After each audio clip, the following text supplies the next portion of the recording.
Hey guys. So, if you hear banging, I'm sorry, I don't know what they're doing out there, but whatever. Today, we are going to be talking about the story of where I've been for the past year. And honestly, this is probably the hardest thing I've ever done. I wasn't able to post it until now because I thought I was going to get in trouble for telling my story. I felt ashamed of it. I just wasn't ready to come out about what actually happened versus what you guys know from Facebook and Instagram and stuff like that. There is going to be a trigger warning on this video for loss and divorce. If you guys cannot handle it, please exit now. You use your discretion as you should. I'm not going to edit anything because I want you guys to see the raw, real, unedited everything about what went on. But here we go. So, the story starts a little over a year ago on January 31st. I went to a truck meet and I met this guy. And at first, he didn't really bat an eye at who I was or anything like that. He seemed great. I just wanted to get to know more people. I wasn't really looking for a relationship or anything at the time, so I didn't think anything of it until 3 days later when he messaged me on Facebook. And he said, hey, and he said, blank said you thought I was cute, which was true. I did think he was attractive. And he did bring somebody to the after party after a truck meet, so I thought he had a girlfriend. So I responded with, how's your girlfriend think of that? And come to find out, it was just his friend. He didn't have anything with her or anything like that. Says like, yeah, like, let's hang out, like, let's get to know each other, blah, blah, blah, whatever. So we ended up hanging out a couple times and texting all the time, FaceTiming all the time, falling asleep on FaceTime, your normal relationship-y kind of stuff. And we just kind of started dating, and he wasn't the usual type to get a ton of girls, so I was thankful for that because I hadn't really dealt with that before. And he was just quiet and the oddball out, really. So, we just got to know each other. We had a lot of fun together, and it was great. Well, fast forward a little bit. On February 24th, we decided it would be a good idea to go get married. I have always had that picturesque type of idea in my head that I want to get married, I want to have a baby, I want to live that fairy tale. So on February 24th, we went to the courthouse and we eloped. We got married and we didn't tell anybody for a while because it was really fast. We've only known each other for, 2 weeks, and it was scary. He ended up moving in with me because I did have my own apartment. Had a really good job and I was living on my own. And he ended up moving in with me. So we started living the married life. Slowly by slowly, people started to find out that we were married, and, they got mad, whatever. We dealt with the consequences. It was what it is. And, married life was great. It was really great. Up until the point, I might get emotional, guys, because this was so traumatizing. When I say it was traumatizing, I mean my whole life shattered in an instant. I tried so hard to be a good wife. I cooked, I cleaned, I made sure laundry was done, I made sure he was happy. And I used every bit of my being to make sure this man was happy, even though it tore me down inside. Our marriage came to the point about a month later where he wouldn't come home. He was drunk all the time. All he wanted to do was hang out with his friends. But me being the good wife, I dealt with it. I went with him to friends' houses. I drank with him. I did the things I told myself I never would. I catered to this man's every need, even though I didn't want to, even though it killed me. There was a specific night where I had cooked dinner. He didn't show up. got into an argument. Didn't hear from him for 12 hours. I went searching for him, driving around, trying to find him, and this was in April, not shortly after we got married. And my friends tried to help me. He was nowhere to be found, wasn't picking up his phone, his parents didn't know where he was. And at this moment, this is when I knew, what did I get myself into? You know, as a husband, you should be there for your wife. You shouldn't turn your phone off. And the next thing I knew, I was trying to get a hold of his friends to see where he was, if he was safe. And his friends told me that I would see him the next day. Now, when you're married, there is no, you're going to hear from him tomorrow, you'll see him tomorrow. That is your spouse. You need to know where they are, safety. It's just married life. You're not going to tell me where my husband is the next day. He's my husband. I need to know where he's at. Well, I ended up finding, his friend ended up telling me where he was, so I drove at 3:30 in the morning to a friend's house, and he was there completely obliterated on any type of alcohol he got his hands on. And I told him that we were going to go home, and he said no, he's not leaving his truck there. That truck was the most important thing to him. So I stayed with him, and I made sure he came home with me that next morning. We discussed everything. Everything was good for a little bit, you know. We did argue here and there, but it was nothing like what we just went through, and it was fine. Well, there was an incident at my job where I was getting anxiety all the time, so my husband told me, quit your job, we'll move out to my parents, I'll support us, whatever. So we ended up moving out into the country with his parents. He told me that he had an apartment lined up and we would be out of his parents in 2 weeks. 2 weeks turned to 8, mind you. But throughout the time living with his parents, I never saw him. He never came home to me. I barely heard from him. It got to the point of where I hated my life so incredibly much, I wanted to give up.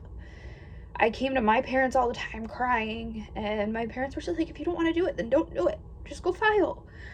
But I'm a firm believer in no divorce. So I stuck through my marriage thinking that I could make it work. Throughout the entire time, he had a girl best friend. And I know how the story goes. Go with your gut.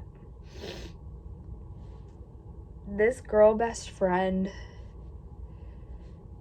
turned out to be one of the people that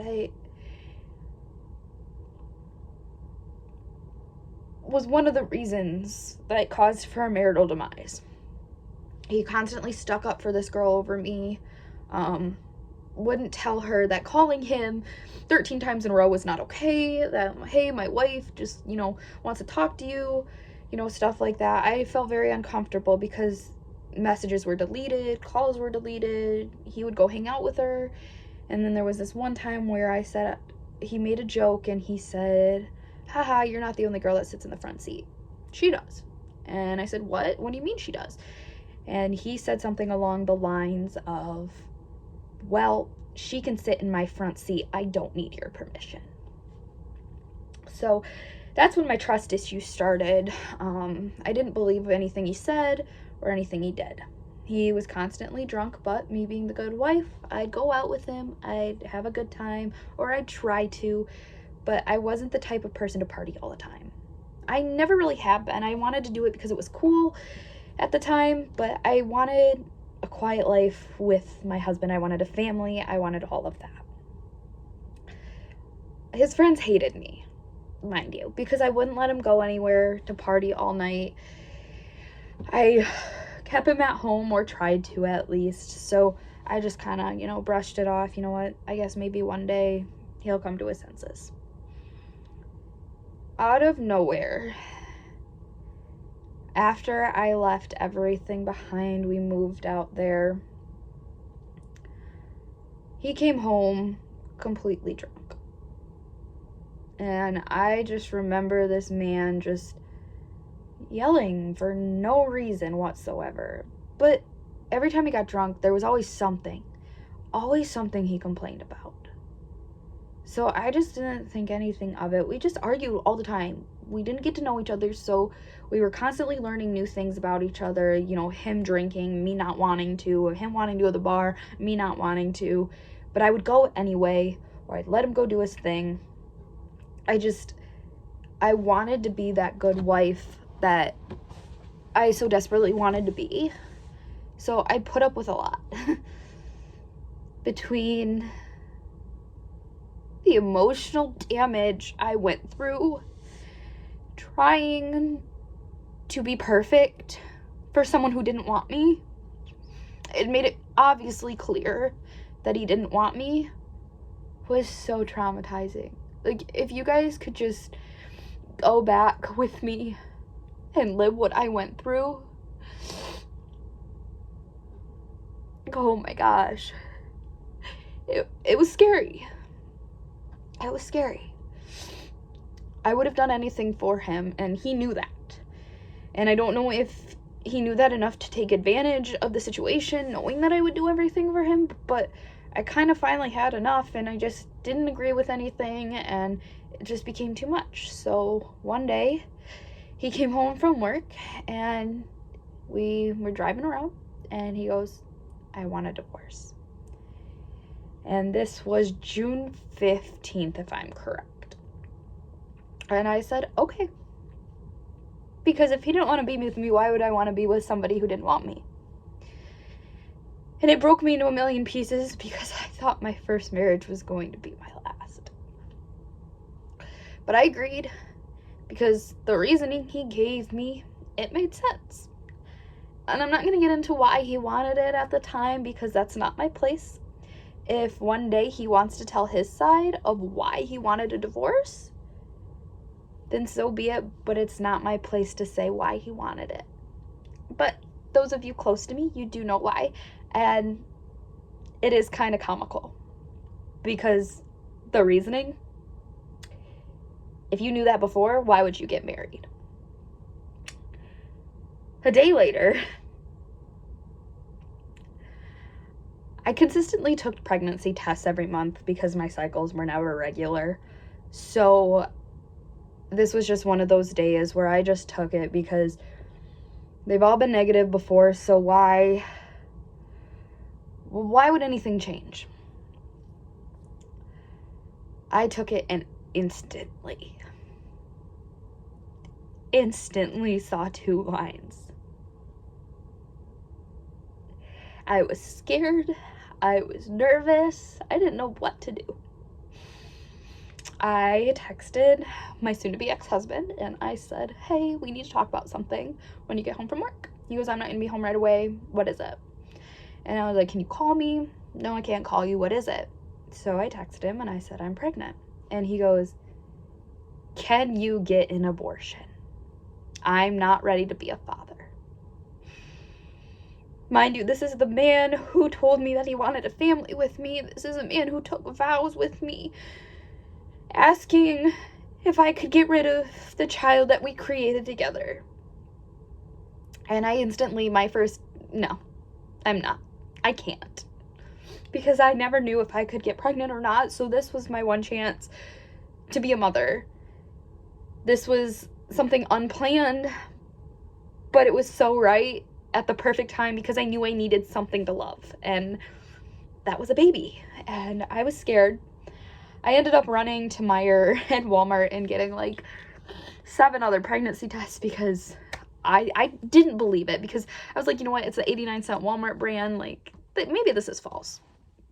So they were all positive and I have them still, but they were all positive, and I was freaking out. He got home and he flipped out on me. We can't have a baby, blah, blah, blah, blah, blah. And I was like, well, we are, because I'm not getting an abortion, and you will be a dad. I can do this by myself. He goes, no, I'm not going to have my child grow up without a father. And I said, okay, then this is what we're deciding. We're keeping our baby. And he goes, okay, then we're not going to get a divorce. And I said, okay, like, screw the reasoning you gave me. I will try to make it work and be a good housewife and a good mother, even though I know the truth. Even though it killed me. And so I told my parents. They were so excited to be grandparents. Everyone was super excited. We jumped the gun. We started buying baby stuff. And, you know, it was great. You know, I got a little bump. I was sick all the time. Like, I couldn't eat. I lost a little bit of weight. Everything I ate, even my prenatals and water, was coming up. I was so sick. And I just remember this man dragging me to all these parties while I was pregnant, and I was puking at parties and everything like that. I remember just being sick all the time, and no one even batting an eye, honestly, why I was so sick. So at the same time I found out, one of his other friends found out she was pregnant. She took the happiest moment of my life away from me. I thought that I would be sitting on the front porch talking to my mother-in-law about our baby, but instead she was replacing me and talking to my mother-in-law about her baby. It was always about her and her baby.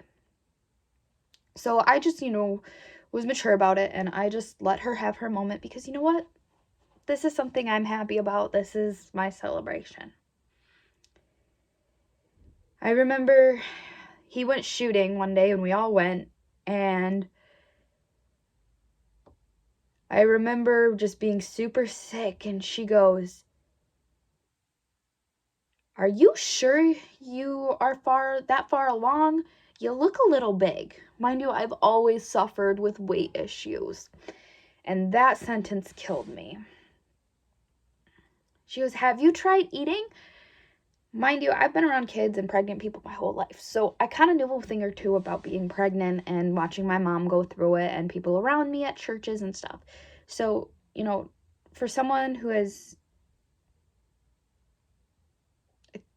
didn't know anything about me, to tell me what I could and could not do was so bothersome. And I remember this was clear as day. Don't get too excited, you might miscarry. That sentence will forever haunt me, and if you see this, I will never forget what you said. Ever. But, I didn't think anything of it. I was excited. He was excited. He started warming up to the idea of being a dad. And I was excited. July 15th, I went in for an ultrasound.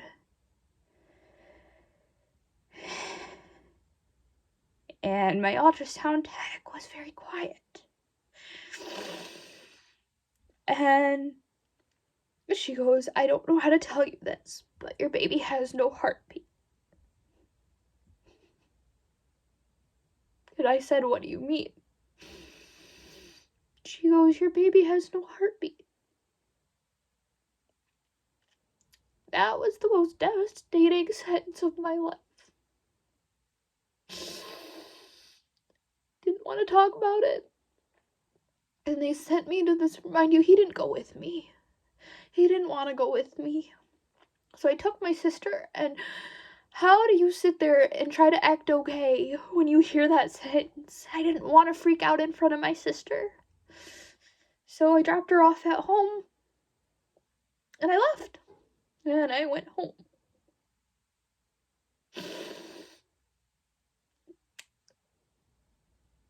I didn't know what to think. So I just, whatever. I cried a little bit. I was upset, but it hadn't set in yet that I lost my baby in any means or way possible. Because I was so excited. I was so ready to be a mom that I didn't want to believe it. So I got back home, and my husband got home, and I told him we lost our baby.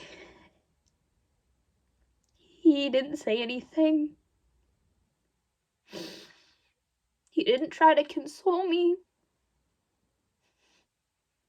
Instead, he threw a party. He had friends over. And while those friends were over, I tried to play the person who didn't care. His friend was talking about something, and he goes to me, "Well, at least you don't have to hold a dead baby." I broke down and I told him, "Can you send everybody home?" "No, we're having a good time." So I went to bed. As someone, as a husband, you should have sent people home. You should have never had a party. You should have consoled your pregnant wife who just lost your baby, knowing how bad I wanted to be a mother. He should have done a husbandly duty. The next day, he went to work. I was beside myself.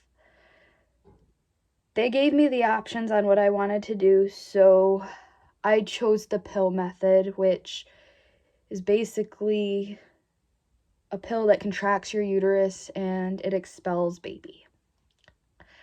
I asked for that. I picked up my prescription, and I just never took it. I couldn't. I didn't know what to do. But he still wanted to make things work, so we ended up getting an apartment. And while I was carrying our dead child within me, we moved.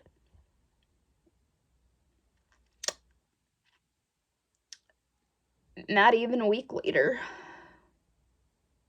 I get home from being at my parents', and he sits on the bed, and he has papers in his hand. And I said, "What's up?" And he goes, "Taylor, I can't do this anymore. I want a divorce." And I said, "What?" I was beside myself. Not only did I lose my child, I lost everything I'd ever known, and I'm now losing my husband. I am completely and utterly alone. This man did not give any cares in the world about me. So I let him go. I signed the papers willingly because I'm not going to fight for someone who doesn't want me. And it was fine. He didn't want to be around me, so it was whatever.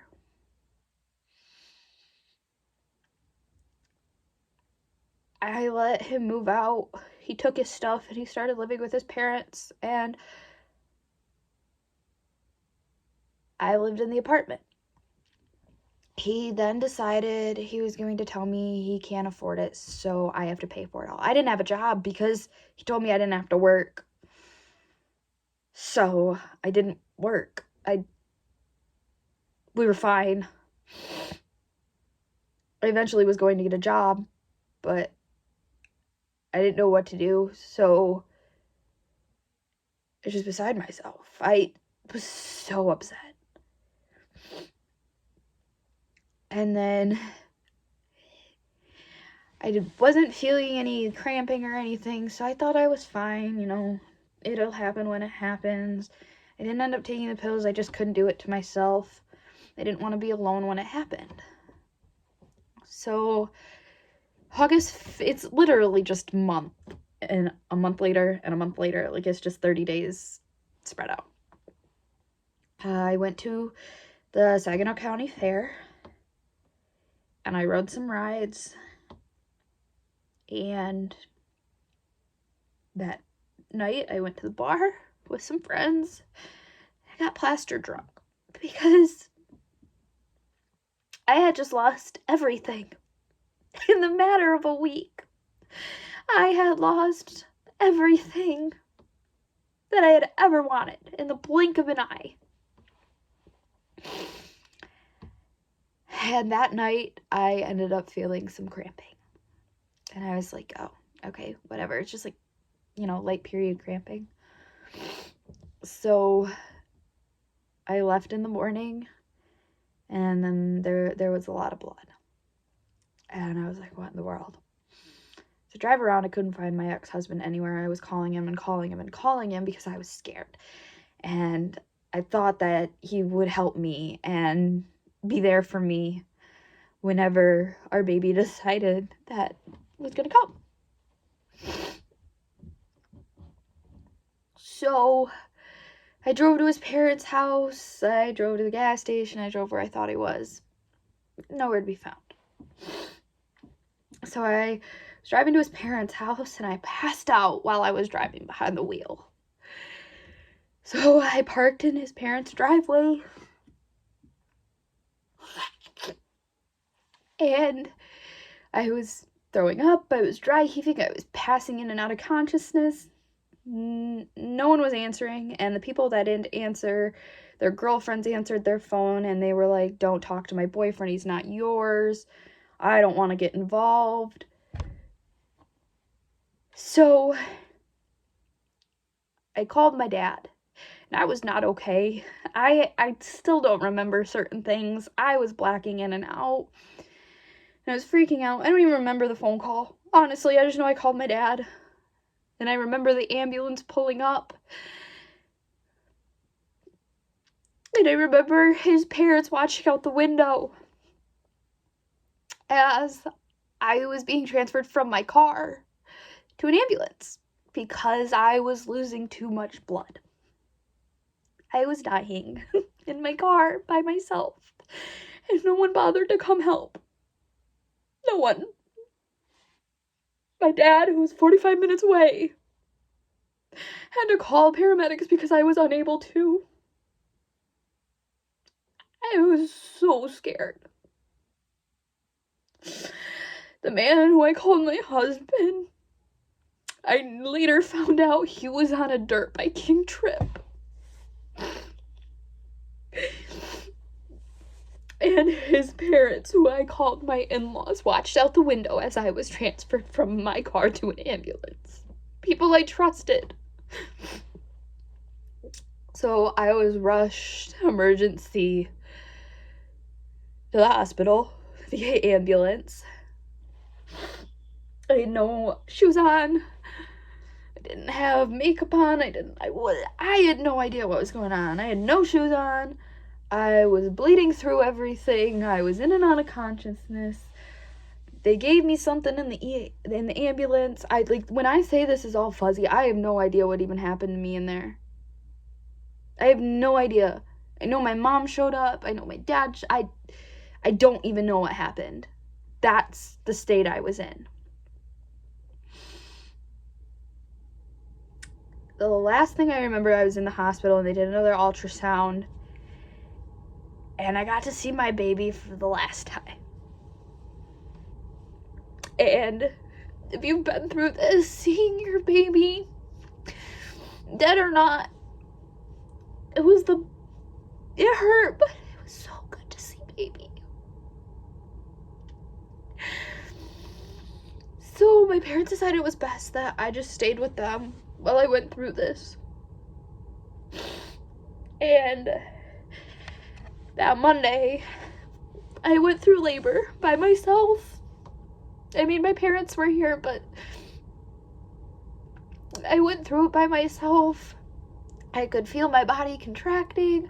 I was in so much pain. And I tried texting my ex. He didn't answer. And I just kept telling him, I'm in labor. I'm in labor. You know, I'm losing our baby. Do you care? And then I felt this. I stood up from the bed and I just felt this. It felt like a water balloon. That's the only way I can describe it. You know when you drop a water balloon in your hand? That's the only thing I can describe it as. And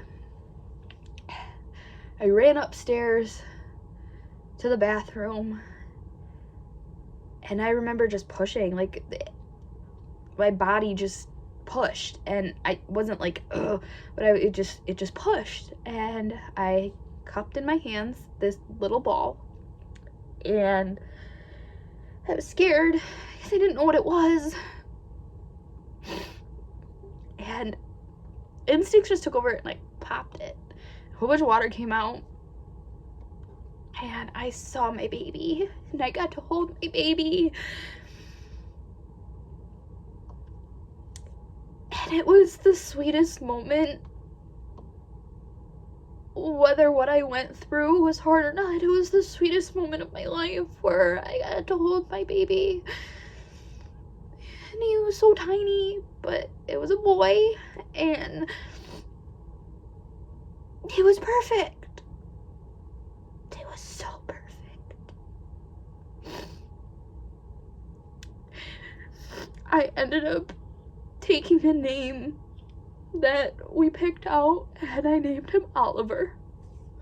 We just call him Baby Tiny because that's what we called him before we knew it was a boy, but his name is Oliver. I took the baby and I put it in like a Ziploc container, not a bag, but like a Tupperware container. And I went back downstairs and I just was bleeding a lot, and at this time I could get up, and and I had already went through labor and passed my child. And I think it was Saturday, I went to one of my friends out there's son's birthdays, and my ex-husband was there, and I haven't talked to him since everything happened. So almost a week later. And I talked to him privately, and he said, yeah, I didn't answer you because I couldn't handle it. You couldn't handle it? Are you serious? You couldn't handle it? I went through labor by myself.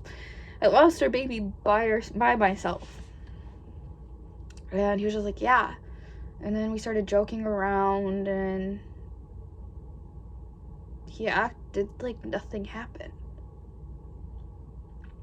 And I looked at him and I was like, I almost died. He just apologized. I'm sorry.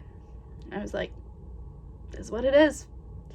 The satisfaction I got was that I got to hold our baby and you didn't. That I got to experience it and you didn't. Because I will forever hold that in my heart.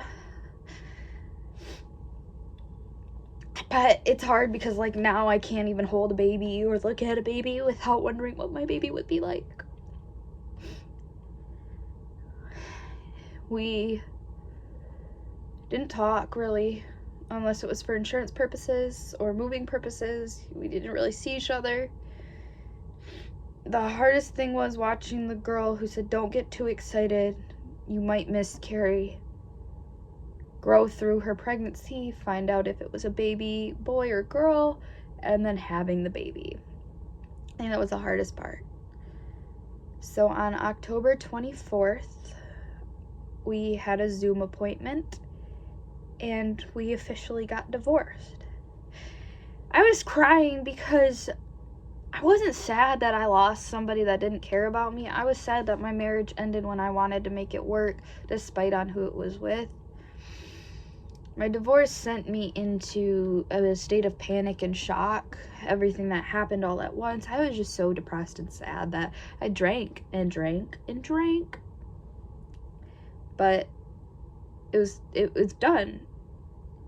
It was over with. Things happen the way they do, and God has a plan. But the plan sometimes sucks.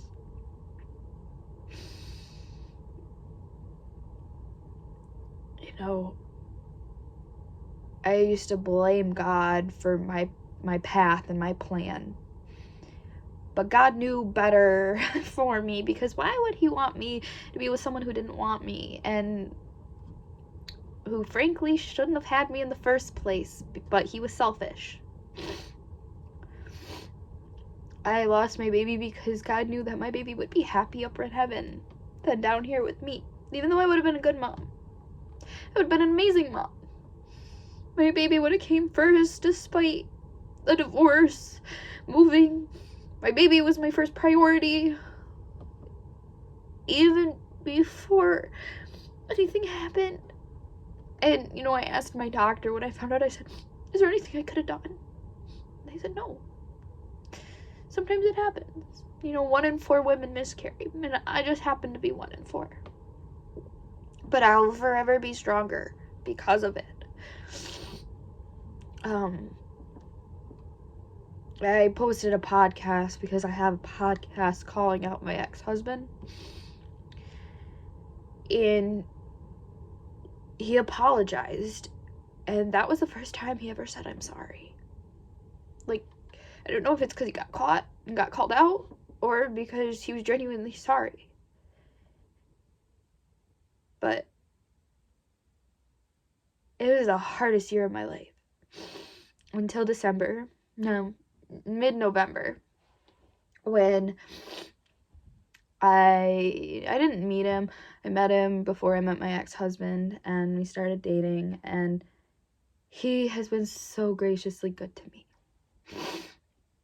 Like, our life's a little complicated, but honestly, it's the best thing I could have asked for, because he understands, and he gets me, and he doesn't abandon me when I need him.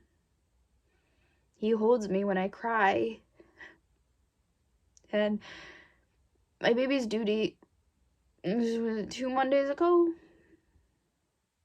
No. He held me the entire time.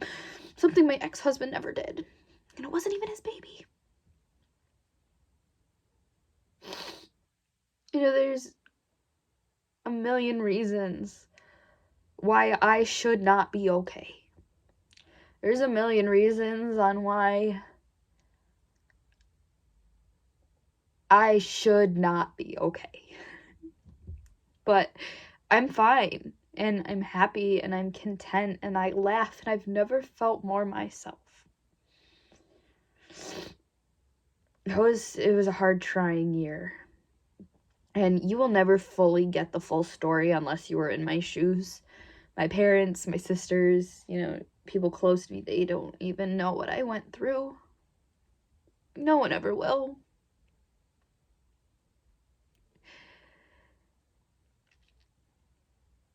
If you're in an abusive, narcissistic, emotional roller coaster relationship, get out. Get out. Because this man took so many things from me that I can never get back. He took a lot from me. But the one thing he will never take away, the one thing he will never take away from me or be able to do, is forgive. I forgave every single person who hurt me. And if they messaged me, I would welcome them back in open arms. I would say, "I forgive you." I would apologize even though I did nothing wrong.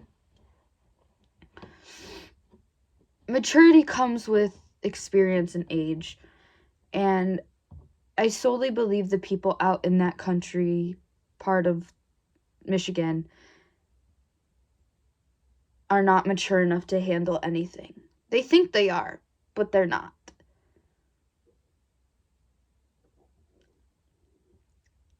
I don't know what happened during my relationship. I don't know if he ever cheated. I don't know anything like that. I have my suspicions. I was not taken care of. I was emotionally abused. I was gaslighted. I was left for dead. There was so many things that happened to me that I'm finally coming clean about, because people think they can get away with murder, and they can't. And that's why I'm telling my story, to spread awareness that what they're doing is not okay, and that they can't get away with it forever. If you marry somebody and you take an oath and a vow, you stick by that. If you have a child and your wife is losing your child, you be there for them. I am a stronger person because of it, but what if it happened to somebody? What if it wasn't me? And what if something really bad happened to that girl because she wasn't able to handle it? You know, I think about that all the time. I'm glad it was me because I can handle a lot. I obviously am really strong. But that's where I've been the past year, and, you know, there's little details that no one will ever understand. But it was crazy. It was a roller coaster life. But right now, I can say I am in a happy, healthy relationship. I may live with my parents, but I'm saving money. I'm able to pay all my bills because I have an amazing job. I have amazing friends. And I have parents that care. My ex-husband and his friends and his family, I don't wish bad on them, but thank you. I thank you from the bottom of my heart. Thank you for letting me go through what I did. Thank you for letting me do it alone, because I don't think I would have ever been able to be healed the way that I am if it wasn't for you guys ignoring my existence. So thank you for ignoring that I am alive. Thank you for not asking if I was okay. Thank you for not helping me. It made me so much of a better person. But with that, I do say that I forgive you. I forgive each and every one of you for every comment, every night, every hurt. I thank you. And I forgive you. Forgiveness is hard, but I'm doing it because it's the right thing to do. And just know that I don't have any ill will towards you guys because you didn't know better. I'm in a better place now. I'm happy and I have a future and I'm no longer abused and I'm okay. But that's where I've been for the past year, and that's been my story, and I finally came out about it. But if you guys have any questions, comments, or concerns, comment below.